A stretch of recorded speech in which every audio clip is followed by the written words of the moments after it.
जी हाँ दोस्तों, star plus के पॉपुलर टीवी शो सैराब के अपकमिंग ट्रैक में अब ड्रामा पहले से कहीं ज्यादा बढ़ने वाला है। आने वाले एपिसोड में रिश्तों की परीक्षा भी होगी।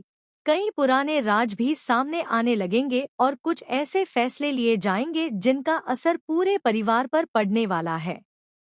यही वजह है कि दर्शक लगातार इस ट्रैक को लेकर काफी एक्साइटेड हैं। आने वाले एपिसोड में आप देखेंगे कि नैनिका मुंबई पहुंच चुकी है और फिलहाल वह ईशान के घर में रह रही है। उसकी तबीयत ठीक नहीं है और इलाज के लिए उसे कुछ दिनों तक मुंबई में रुकना होगा। इसी वजह से ईशान और उसके परिवार ने इंसानियत दिखाते हुए नैनिका को अपने घर में ठहरने की इजाजत दी है। लेकिन इस फैसले को हर कोई सही नजरिए से नहीं देख रहा है। इसी बीच श्रेया को जैसे ही यह खबर मिलती है कि नैनिका मुंबई पहुंच चुकी है, वह तुरंत उसे फोन कर देती है। शुरुआत में तो वह सामान्य तरीके से बात करती है, लेकिन कुछ ही सेकंड बाद उसके शब्दों में ताने साफ दिखाई देने लगते हैं। वह कहती है कि तुम मुंबई पहुंच गई और मुझे एक बार भी बताना जरूरी नहीं समझा। आखिर मैं भी तो तुम्हारी अपनी हूँ। इतना बड़ा फैसला लेने से कम मुझे एक फोन तो कर सकती थी।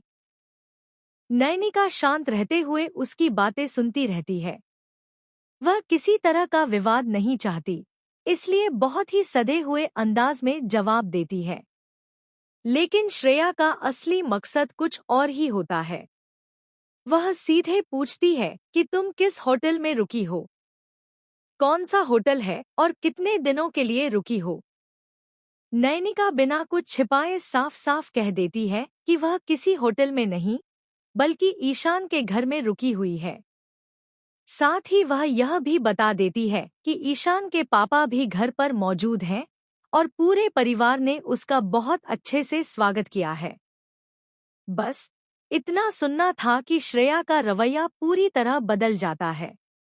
वह ताना मारते हुए कहती है कि क्या मुंबई में होटलों की कमी पड़ गई थी? क्या कोई कमरा खाली नहीं था? आखिर ऐसी कौन सी मजबूरी आ गई कि तुम्हें ईशान के घर में ही रुकना पड़ा? लोग क्या सोचेंगे, इसका भी कभी ख्याल किया है? श्रेया की बातें सुनकर नैनिका समझ जाती है कि वह उसकी चिंता नहीं कर रही, बल्कि उसे नीचा दिखाने की कोशिश कर रही है। इसलिए वह ज्यादा बहस नहीं करती और शांत स्वर में कहती है कि इस समय उसकी प्राथमिकता सिर्फ इलाज है। बाकी लोग क्या सोचेंगे, उससे ज्यादा जरूरी उसकी सेहत है। उधर श्रेया फोन रखने के बाद भी शांत नहीं बैठती। वह यह पूरी बात इंद्रनील की मां को बता देती है।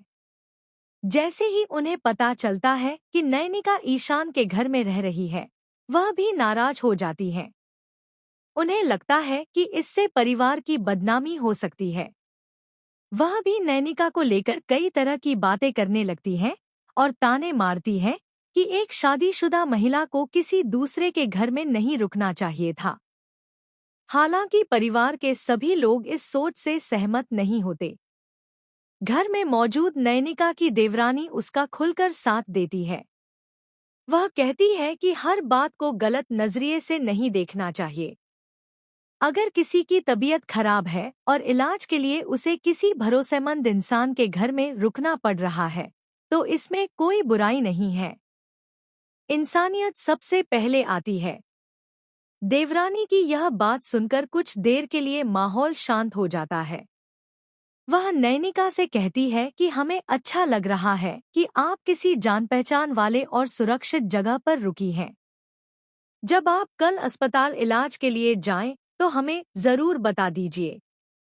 अगर किसी भी तरह की जरूरत पड़े, तो बिना झिझक हमें फोन कीजिए।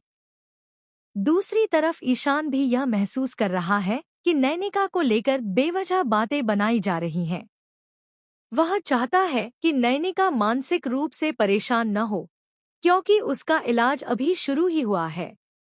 वह अपने परिवार से भी कहता है कि इस समय किसी को भी नैनिका पर दबाव नहीं डालना चाहिए।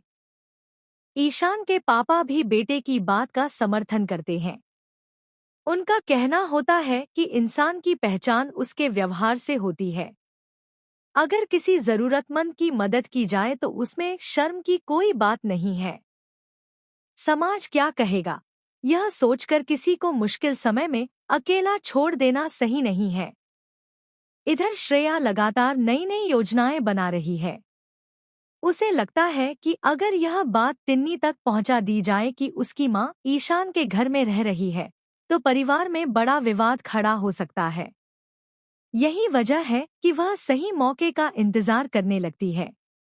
दिलचस्प बात यह है कि टिन्नी अभी तक इस पूरे मामले से पूरी तरह अनजान है।